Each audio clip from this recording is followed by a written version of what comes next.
I fell in love with a man who seemed perfect.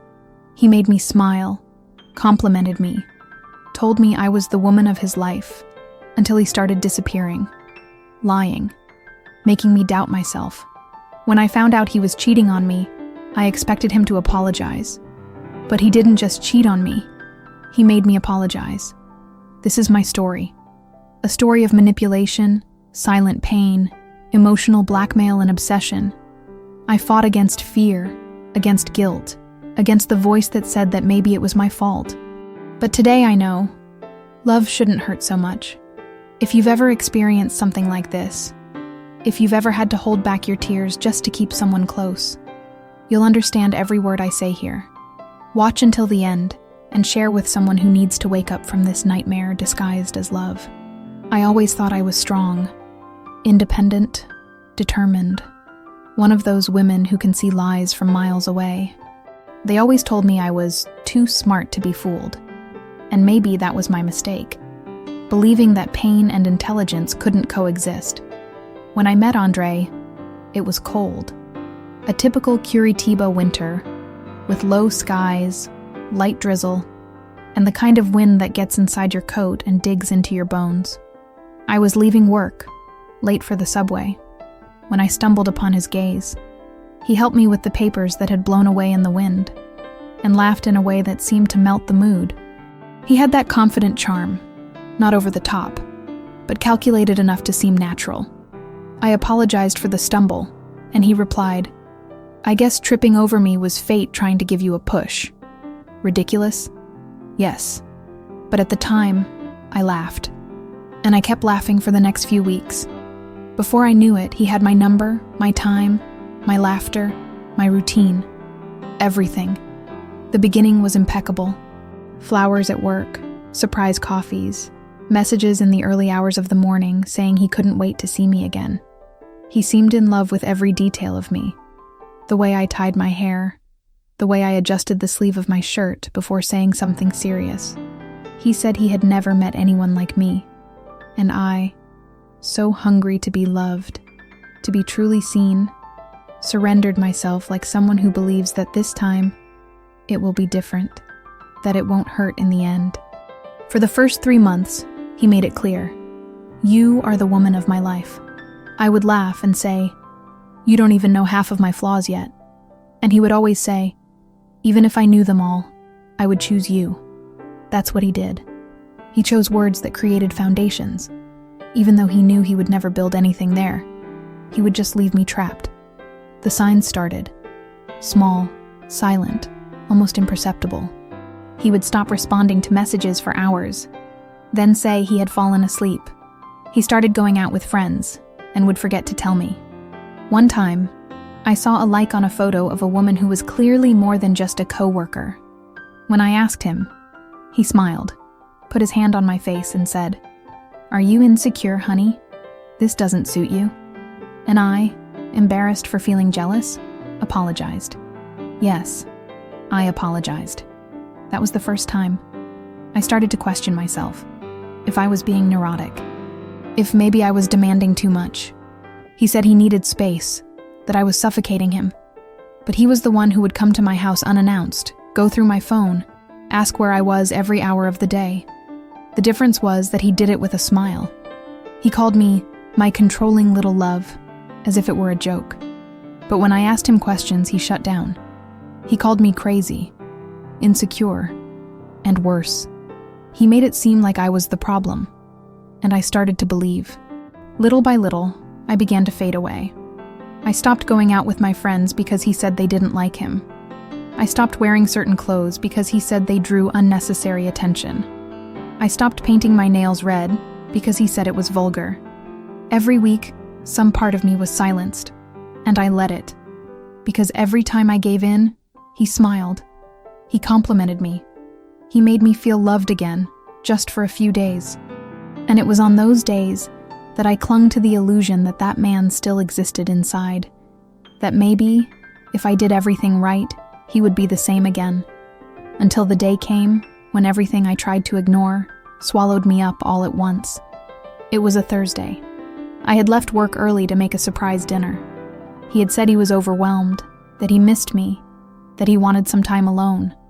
I bought wine, prepared his favorite dish, and put on the playlist that he said reminded us of our history.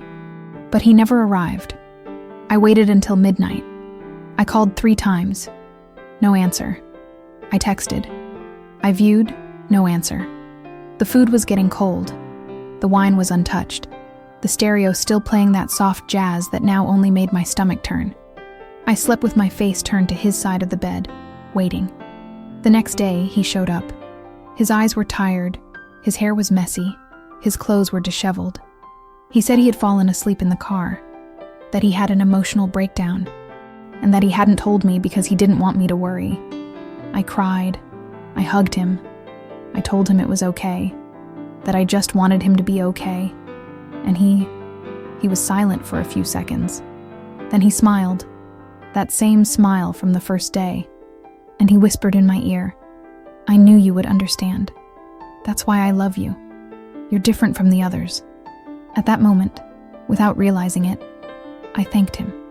By neglect, by absence, by lies, and once again, I apologized. After that night, something inside me broke, and I realized it not at the moment of the lie, nor in the silence of the dinner that never happened, but the next morning, when I washed the untouched dishes and put away the wine as if nothing had happened, as if swallowing his absence was just another part of our daily lives. It was as if I had convinced myself that being ignored was part of love, as if waiting, hurting, and accepting were the new way of loving. The days went by as if he hadn't disappeared. He sent me messages again as if nothing had happened. "Good morning, my love. I miss you. You mean everything to me." I replied with a heavy heart, but I smiled in the mirror before sending, as if trying to convince my own reflection that everything was okay. It was easier to pretend than to admit that I had become an extra in my own life. My friends noticed. Larissa was the first to comment. She invited me to lunch, sat down in front of me with that look of someone who already knew the answer before asking and said, "Are you really happy, Lou?" I smiled, looked away, and answered in a low voice, "I think so." She didn't insist. She just put her hand on mine and said, "You don't have to get used to things that hurt." But I had already gotten used to it. The problem is that when you love someone who slowly breaks you, it takes you a while to realize that you're in pieces. The following weeks were a cycle.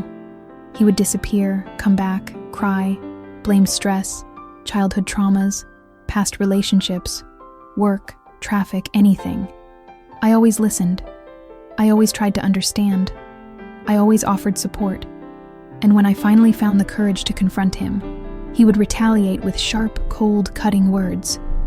Like that time when I questioned a strange conversation on his cell phone and heard, "You're becoming just like my ex, controlling, suffocating. And do you know what happened to her? I let you." And then came the silence, the calculated pause, the look of disdain. "And me?" I cried, and apologized. Again, the manipulation was so subtle that I started to blame myself for everything. If he was distant, it was because I had said something wrong. If he lied, it was because I was pushing too hard. If he cheated on me, maybe it was because I wasn't being good enough. And then I started to improve, or at least I tried. I started to take better care of my appearance, to compliment him constantly, to give in to everything. If he wanted to go out with his friends, I would say, "Go ahead, enjoy yourself." If he wanted space, I would withdraw. If he wanted silence, I would keep quiet, just to see if he would stay, if he would still see me. Until one night, while he was taking a shower, his phone vibrated. It was a simple notification, just a name on the screen. But the name wasn't unfamiliar. Sabrina. And I knew who she was. He said she was just an acquaintance from college, that they hardly spoke. But at that moment, the screen flashed with a preview of the message. "Waiting for you. No panties. Just the way you like it." My body froze. My hands were shaking. But I didn't cry. I didn't scream. I didn't throw the phone at the wall. I just stood there, motionless, listening to the water in the shower like a distant hum. When he came out, with a towel around his waist and the same smile as always. I asked in a low voice, "Do you love her?" He frowned, still drying his hair. "What are you talking about?" I showed him the screen. He stared for 2 seconds. Then he calmly took the phone from my hand, put it on the table, sat on the couch and said, "You shouldn't go through my things. That's invasive. It's disrespectful." I laughed. A bitter, almost cynical laugh. "Disrespectful?" I repeated. "She said she's waiting for you, without clothes, and I'm the one in the wrong here?" He stood up slowly, came closer, looked me in the eye with that blank expression and said, "You always do that. You make a mountain out of a molehill. Maybe if you were less neurotic, I wouldn't have to look for peace elsewhere." And in that moment, I apologized. Yes, once again, for having read the message, for having discovered the betrayal, for not being the peace he said he needed. After that, I didn't sleep. He left, saying he needed to cool off, and I stayed there, sitting on the edge of the bed, staring into space as if I was waiting for some voice from beyond to shout, "Wake up!" But what came was silence, and silence has always been the place where my doubts scream the loudest. The next day, he sent me flowers, a huge bouquet with a card saying, "I'm sorry about yesterday. You're the woman of my life. I don't want to lose you." He called me and said that it was a moment of weakness, that he was confused, that the other woman meant nothing. He said he felt like crap, that he deserved my contempt, but he begged for a second chance, a third, a fourth. Who was counting? And me? I wanted to believe, because loving someone who destroys you is still love, and emotional addiction feels a lot like hope when you're lacking in yourself. I accepted. He came back, and for a few days, it was just like before. Affectionate, present, attentive. He called me my light. He said that without me, his life made no sense. But I was no longer the same. I slept lightly, woke up heavy. I smiled on the outside, but inside, I felt that something was on the verge of falling apart. I just didn't know yet how much. Until Larissa's message came. "Lou, I need to tell you something. I don't know if you'll hate me, but I'd rather be honest. I saw Andre with someone else yesterday. They were holding hands, and they kissed." The phone was shaking in my hand, as if it knew that message would change everything. I read and reread Larissa's words, hoping that the meaning would be different when I read them again, that maybe it was another Andre, another place, someone else. But I knew. I knew that she would never send me that if it weren't true. I knew that she had hesitated for days before gathering the courage to write those words. And deep down, I already knew that that kiss wasn't the first. Maybe it was just the first one that I couldn't excuse with some comfortable lie. It took me 30 minutes to respond, and I wrote just this: "Do you have a photo?" She sent it within seconds. It was a quick, shaky snap, but clear enough to hurt me. They were in front of a restaurant not far from our neighborhood. He was holding hands with a woman I had never seen before. Fair hair, a tight dress, an easy smile. And he looked at her with the same look he had used on me in our first months. The look of someone who is enchanted by the details. The look of someone who surrenders. My stomach turned. My hand was sweating. I didn't cry. It just felt like my entire body was being emptied from the inside. Like all the blood that had warmed me had been drained out of me all at once. I sat in the kitchen, staring at the floor, until the sun began to disappear. Then I got up, grabbed my coat, and went to his house. I didn't knock. I didn't tell him. I had the key. He had given it to me himself, months ago, in a gesture that seemed like a vote of confidence. "It's so you can feel at home," he said. Well, I went in. The house was dark and silent. The smell of his perfume still lingered in the air. I went to the bedroom. The bed was untidy, a woman's blouse on the floor, and it wasn't mine. I picked up the blouse in my hands like someone holding evidence of a crime that everyone saw happen, but no one wants to talk about. I sat on the edge of the bed and stayed there until he arrived. The sound of the key in the door made me shiver. He walked in quietly, whistling. When he saw me, he stopped. He didn't seem scared, just surprised, as if he had expected that at some point I would find out. "Hi," he said, closing the door. "Are you here?" I stood up slowly, the blouse still in my hands. I held it out to him without saying a word. He took it, looked at it for 2 seconds, and then murmured, "This is not what it looks like." I almost laughed. The classic phrase, the cliché of the unfaithful. "Then explain it to me," I asked, my voice low but firm. He ran his hand through his hair, walked around the room as if searching for an excuse within his own mind, and finally said, "I was confused. We were going through a difficult time. You've been distant, cold." "Distant?" I interrupted, feeling anger rise in my throat. "You disappeared, ignored me, lied, and I was the one who was distant? I just wanted to feel wanted again," he replied, as if that justified the world crumbling at my feet. "She meant nothing. You looked at her the way you looked at me. You held her hand the way you held mine. Don't come at me with, 'It didn't mean anything.' You just didn't have the courage to break up with me." He sighed, sitting down on the couch, rubbing his face as if he was the one who was tired. "I'm a piece of shit, I know. But you also put a lot of pressure on me. Sometimes I felt like you expected too much from me, and that suffocated me. I expected fidelity. Is that too much?" Silence. Then he stood up, came closer, tried to hold my hand. I backed away. "Let me talk," he asked. "I made a mistake. I'm human, but you make mistakes too. You always throw everything in my face. You never forget anything. It's hard to live like this. I'm trying, but you..." He hugged me. I was paralyzed. I could feel his breath on my neck. The words came in a calculated whisper. "Stay with me, we can get better. I just need you to trust me again. Please." And then, like a punch disguised as a hug, he muttered, "Pardon me." That "forgive me" didn't come as a request. It came as a disguised order. As if, once again, I was the one in the wrong, for not being understanding enough, for not accepting that, deep down, he was just a broken man trying to find himself. I left the house without saying anything. I walked aimlessly through the cold night, with dry eyes and a full chest. I felt dirty, used, manipulated. I felt small. He had betrayed me, and he still made me believe that it was my fault, that I should forgive, that I was too good to throw it all away because of one mistake.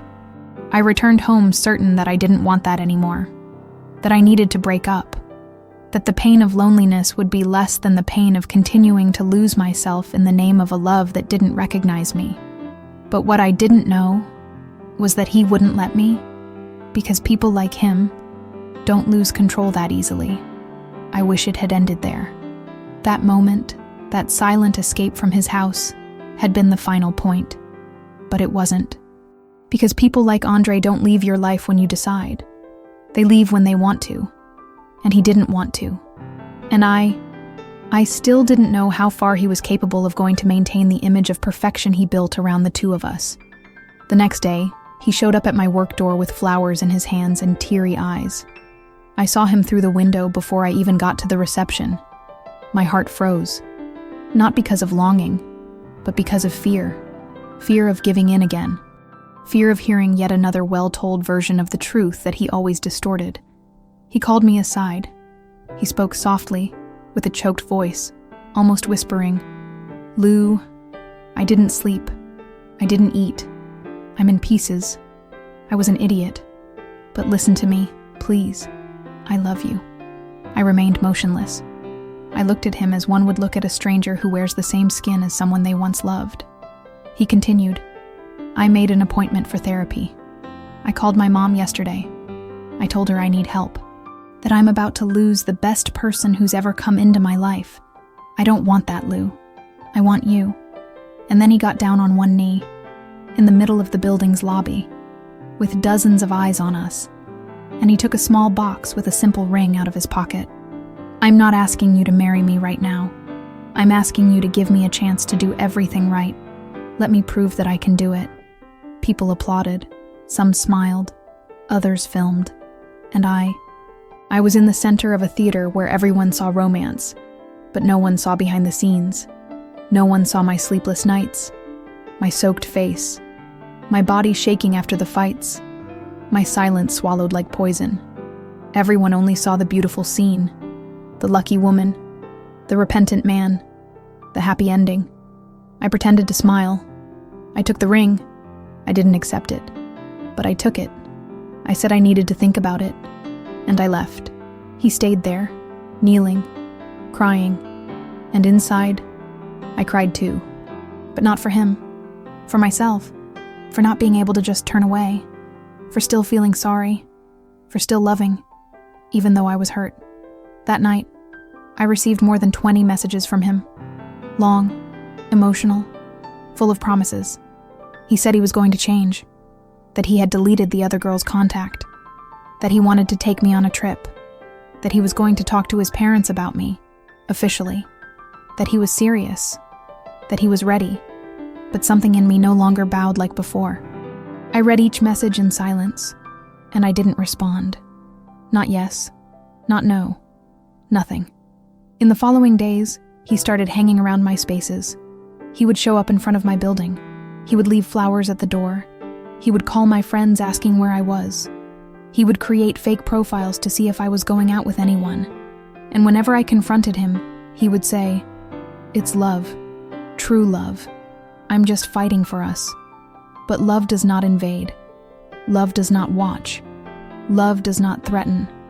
And that's exactly what he did, weeks later. When he realized I wasn't coming back, that my silence was becoming a decision and not a game, he showed up at my door at 2 a.m, drunk, screaming my name, ringing the doorbell nonstop. The neighbors turned on their lights. One of them called the police. And I was locked in the bathroom, my heart pounding, hands over my ears, trying not to hear his words from outside. "Lou, open the damn thing. I know you're there. Do you think you're going to leave me like this? After everything? You're mine, damn it. Mine." The police took him away. I didn't go down. Only later did I hear that he cried, that he apologized to the officers, that he said he was just desperate for love. And the next day, I got another message from him. "Forgive me. I was drunk. I was sick. You know I would never hurt you. I'm just lost without you." It was the first time I felt real fear, and I decided to block him. From everything. Networks, phone, email, days of peace, of reconstruction. I started sleeping better, eating, smiling, relearning how to enjoy being alone. I started going to therapy more often, walking in the morning, listening to music without thinking about which part of the lyrics reminded me of him. I started living again, but he didn't disappear. The following week, I was called into the company for an urgent conversation. They said they were receiving anonymous emails with forged screenshots, claiming that I was harassing colleagues. It was all false. It was all calculated. It was all underhanded. That same week, my car was scratched with a key. Words written on the bodywork, "Traitor." And then, an envelope in the mailbox, no return address. Inside, a photo of me with an old college friend. Nothing special, but scribbled on, torn in half, and along with it, a handwritten note. "Don't play with what you don't understand. You forced me to be this way." That's when I understood. He didn't love me. He possessed me, and he wasn't willing to give me back to myself. After that note, I stopped breathing lightly. Sleeping became watching the ceiling. Walking to the car was always a roulette of paranoia, and each step seemed to echo with a question I didn't want to answer. How far would he go? How far can someone go when the ego bleeds more than the heart? When love becomes possession and pain is used as blackmail currency? I went to the police station. I showed them the note, the photos, the messages I still had. The police report was filed, but the words I heard from the police officer remained engraved in my memory. Without direct evidence, we can't do much. But any other threat, any approach, call immediately. No direct evidence. It was always like that. The threat walks free until the blood is visible, and I refused to wait for that. I installed cameras at home, I changed my routine. I started to take different routes to work, avoid the same times, and go in and out with my heart in my throat. I told my parents, who until then knew almost nothing. It was hard to see them with tears in their eyes, trying to understand how the daughter they had always called strong had let herself get involved with someone like him. "You didn't let yourself get involved," my mother said, holding my hands tightly. "You were hurt, and you're still standing. That's not weakness, daughter. That's survival." And that's exactly what I started doing. Surviving. Until one afternoon, coming back from work, I received a call. It was from his company number. My stomach instantly turned. I answered with my hand shaking, already expecting some threat, some new emotional trap.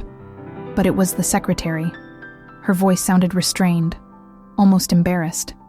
"Hi, Luciana. I'm sorry to call you, I know you guys. Anyway, but I thought you should know. Andre had an accident. He was run over when he was leaving the agency. He's in the hospital. He's doing well, but he asked me to let you know. Only you." It took me a few seconds to understand what she was saying. I thanked her and hung up. I stood there in the car, motionless, with my heart racing. My first reaction was panic. Then came doubt. Then shame. Because the truth is, that part of me thought, is this true? Or is it just another game? I went to the hospital, and there he was. His arm was immobilized. He had some cuts on his face, but nothing serious. He looked at me as if I were a miracle, as if seeing me there was proof that there was still a bond between us. He smiled weakly, feigning pain, as if he were acting to move people. "You came," he said, his eyes filling with tears. I didn't answer. I stood beside the bed, looking at every inch of him, as if searching for the marks of truth in a body that only knows how to lie. I thought that if I died, you would never know how much I still love you, he whispered. I closed my eyes for a second. I took a deep breath, and I said, "That doesn't change anything." He swallowed hard. Tears flowed, but I no longer felt sorry. I didn't feel angry, just emptiness, an immense tiredness of trying to understand what had never been felt. "Lou, I swear, this accident made me rethink everything. I saw death up close, and I understood that nothing is worth it if I don't have you. Forgive me for everything. Give me one more chance. I'll change. I'm already changing. Look at me. You almost died, and you're still trying to manipulate me. That's not love, Andre. It never was." He turned his face away. His crying increased. His body trembled. But I didn't touch him. I didn't console him. I just said, before leaving, "I hope you're really reevaluating your life, because I've reevaluated mine, and there's no room for you in it anymore." And then I left. I thought that would be the end. But a few days later, I got an email from an unknown sender, a single attachment, a photo of me with another man, a co-worker. We were in the cafeteria, laughing about something. The caption in the body of the email, "So this is how you move on? By laughing at anyone?" And after that, the climb began. Anonymous messages to my friends, strange comments on my social media, even though I was blocked. Someone searched the company where I worked. A dossier about my life was handed over to the board, full of lies.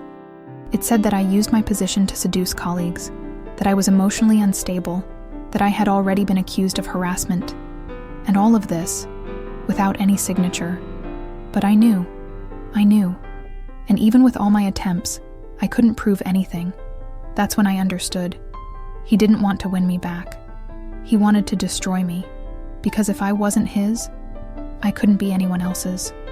Because deep down, what he loved wasn't me. It was the power to see me weak. But at that point, I was no longer weak. I was someone who survived. And survivors don't beg. They don't hide. They don't bow their heads. I decided to go all the way. I reported everything. I gathered screenshots, testimonies, statements from friends, neighbors, and his secretary. I filed a restraining order. And even so, he disappeared before justice could act. He disappeared. For weeks, I lived in fear of where he was. If he would show up at my doorstep, at work, on a random street corner. But nothing. Until the day a friend called me in tears. Lou. He showed up here. He came into my store. He threatened me. He said you would regret not coming back, that you still have things to show. And then, he said, she will ask for forgiveness, even if she has to get on her knees. The phone was still in my hand when I felt my legs give out. I sat on the kitchen floor, leaning against the wall, while my friend's voice echoed on the other end of the line, nervous, choked, trying to describe what had just happened. I could hear everything, but it seemed like the sounds were coming from underwater, a muffled buzzing, as if reality was being filtered through a veil of panic, because he had reappeared, again, and now, aiming not only at me, but at whoever was nearby. I called the police station. I reported the threat. I reinforced the complaint. They told me what I already knew.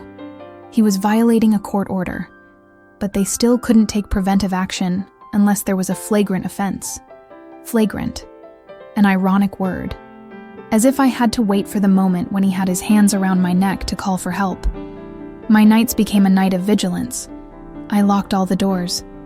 I installed a triple lock on the gate. I left a knife in the bedside drawer. I slept with my cell phone in my hand. The sound of a car passing by on the street woke me up.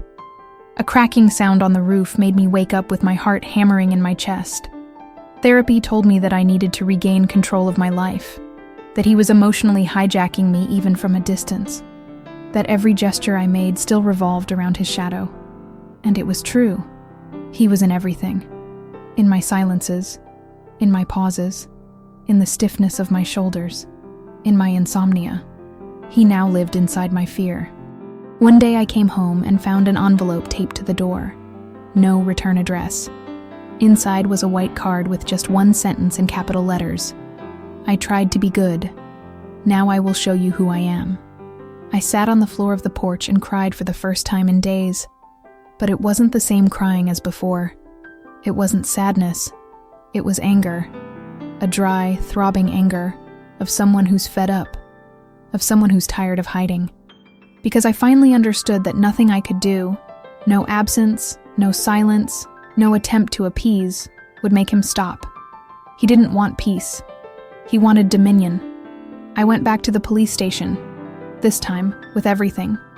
The envelope, the previous messages, the photo of the scratched car, the copy of the fake emails sent to my work, the witness from my friend's store. The police officer looked at me in silence, leafing through each piece of evidence until he said, "Now we have enough.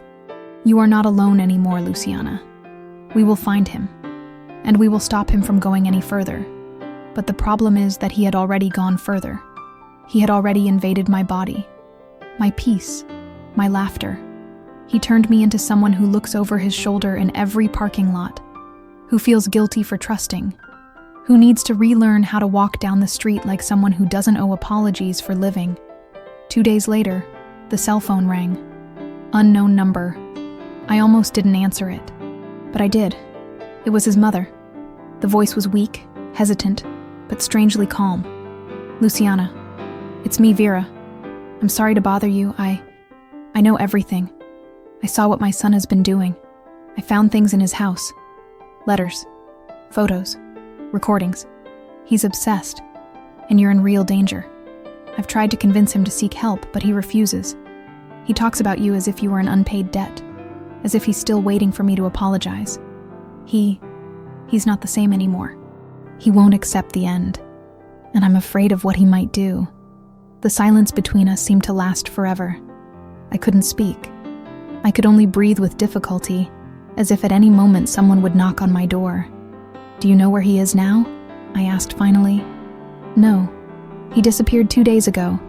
He said he had a plan, that he needed to close a cycle, and he left behind a folder full of your things, even a napkin from the restaurant where you had dinner on your anniversary, a lock of your hair, an empty bottle of your perfume."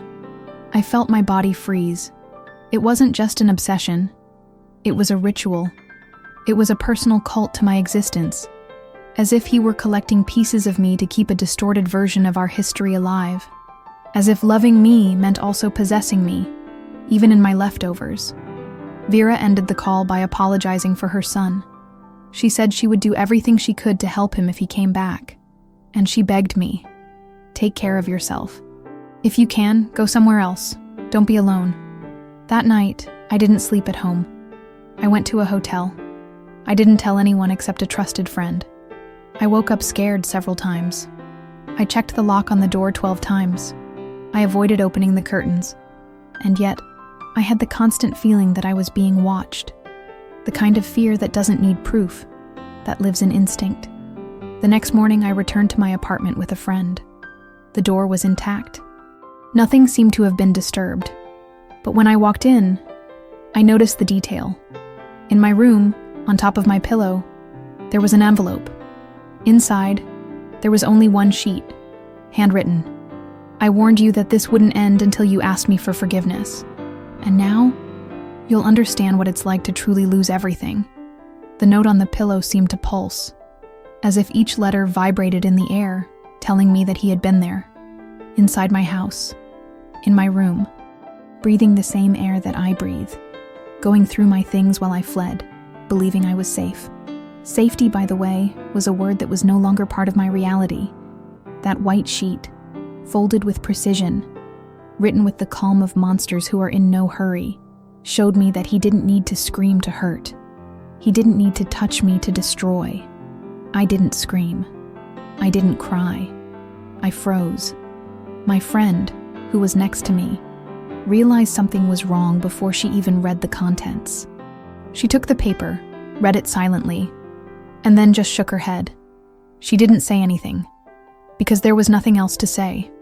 We went straight to the police station. I showed the note and begged for surveillance. The officer, now more involved, more aware of the seriousness of the situation, took emergency measures. A preventive arrest warrant was urgently requested, but they knew it wouldn't be easy. Andre was smart. He didn't leave any digital traces. He changed his address. And worse, he said he was a victim of abandonment. That same day, I packed some clothes and documents and went to a temporary shelter for women under threat. There, for the first time in a long time, I heard stories that echoed my own. Other women with tired eyes, heavy shoulders, low voices. Each one carried her own scars, some visible.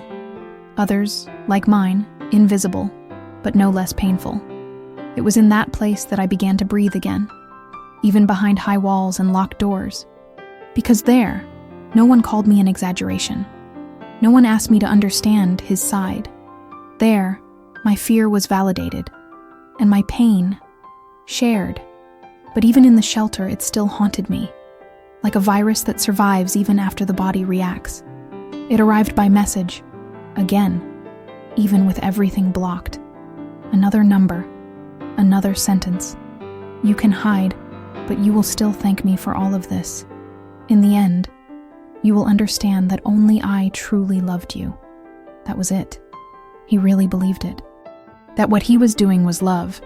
That watching me, threatening me, invading me, destroying me, were ways of showing affection. That breaking me was teaching me. That hurting me was loving me intensely. The police began treating him as a fugitive. The investigation accelerated. They searched his bank records, the cameras in the areas near my apartment. Nothing. No trace. Until one day they called from the police station. We found the car. It was abandoned on a country road 25 miles outside of town. Inside were more than 20 pictures of you. Notes. A list of places you frequent. Routines. Even the time you usually have coffee. He'd been watching you for much longer than you realized. The call ended with a dry sentence. "The situation is serious, Luciana. He's not just obsessed. He's ready for something bigger." And that's when my breath stopped for good. It wasn't about a relationship anymore. About unhealthy love. About longing. It was about real danger. About a mind that had built itself around my existence, and now didn't accept the idea of me living away from it. And then it happened. On a Sunday afternoon, an email, an attachment. A video. Heart racing, hands sweating, throat dry. The video began with an image of him, sitting in a chair, in a dark room, lit only by a cold light above his head, his eyes fixed on the camera, his voice low. "Hello, Lou. This is my last message. Because you turned everything that was beautiful into darkness.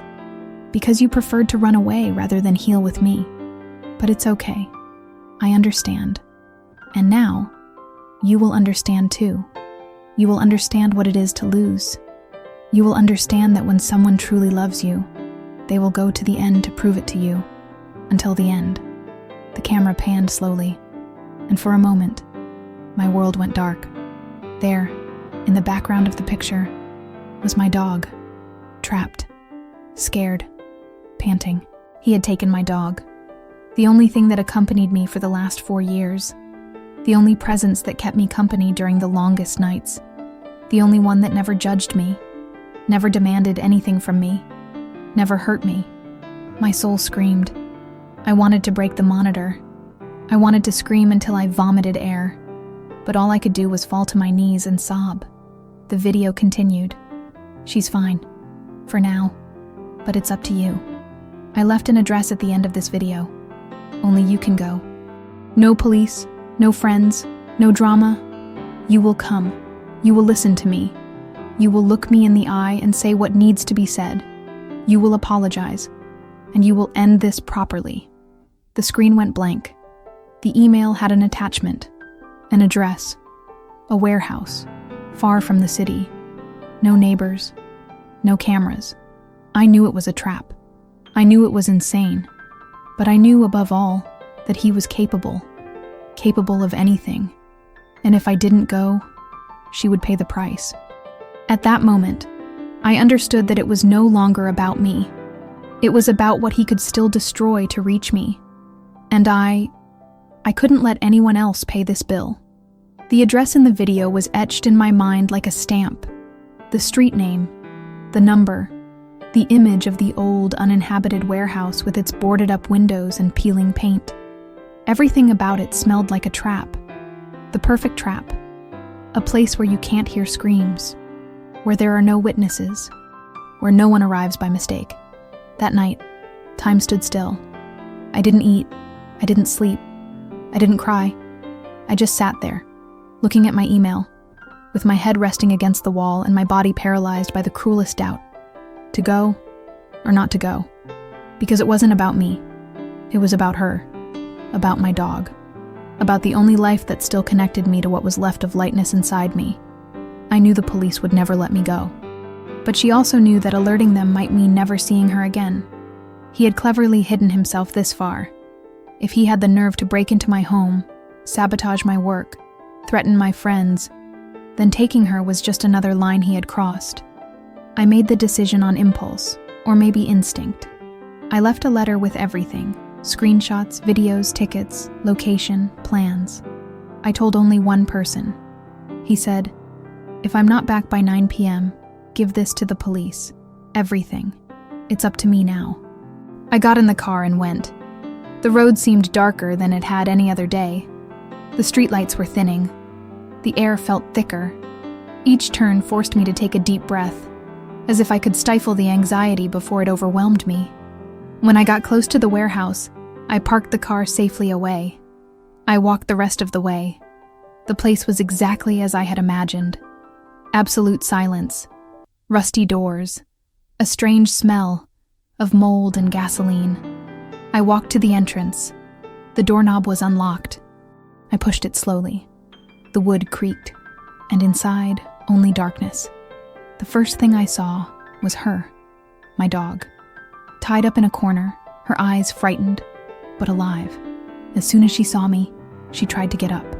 She whimpered. My chest exploded with despair and relief at the same time. I took a step forward, and that was when I heard his voice. "I knew you would come."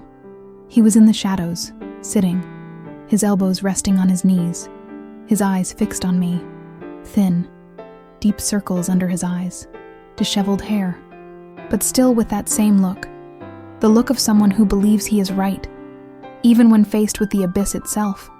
"You didn't bring anyone, did you?" he asked. I shook my head. My voice wouldn't come out.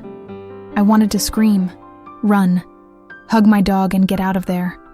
But my body was frozen. I just wanted to see you one last time, he continued, standing up. To hear it from your mouth, to understand where everything went wrong.